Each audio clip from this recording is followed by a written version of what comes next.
lâche les pieds. Allez, allez.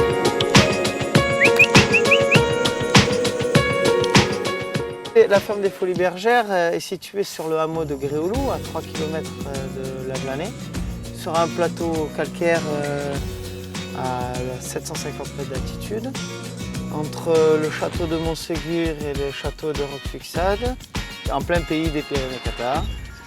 On est installé depuis 2011 avec des chèvres des Pyrénées et des brebis brigasques, deux espèces à petit effectif. C'est la bergerie ici, donc fait en bois locaux.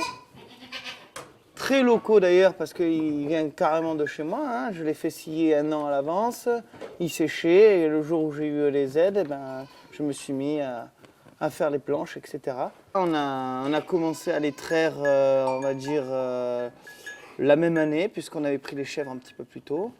Donc en 2011, on a commencé à faire du fromage. Bon, c'était juste pour nous, hein, c'était faire des essais, etc. Et puis après, 2012, c'était parti. On avait la petite fromagerie du haut, là, la petite fromagerie provisoire pour l'instant. On a construit avec les aides, toujours pareil, une fromagerie en dur avec une cave pour affiner la tome. Et voilà, moi j'effectue la traite à la main, donc moi, je pars le matin avec le quad, les bidons de lait, le couloir, et je vais les traire carrément dans le champ.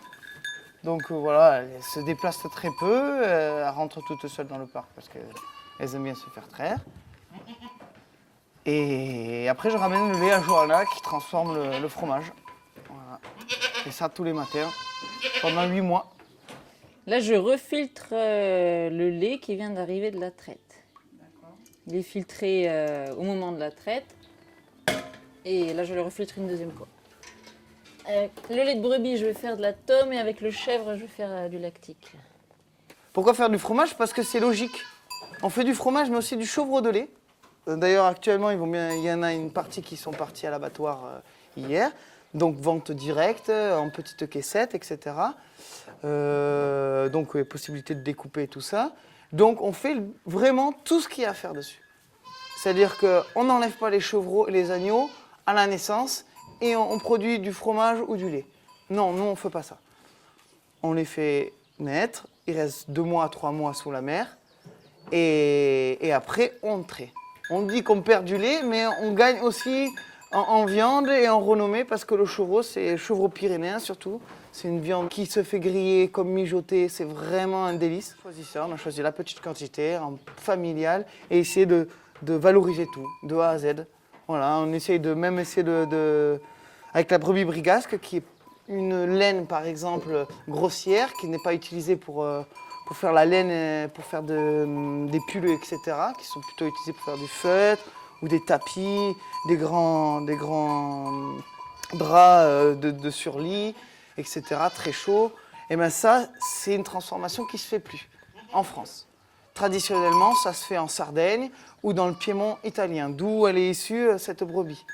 Donc, à l'avenir, je voudrais aussi valoriser ma laine de brigasque en la conservant et pouvoir l'amener dans des filatures italiennes où c'est que des femmes qui travaillent encore et qui vont me transformer et me renvoyer mes tapis. Je vends du vivant, je vends du fromage, je vends de la viande, j'entretiens le paysage et je fais de la conservation de races anciennes. Et voilà, c'est maintenir un peu tout cet équilibre. Hein. Allez les filles, on y va!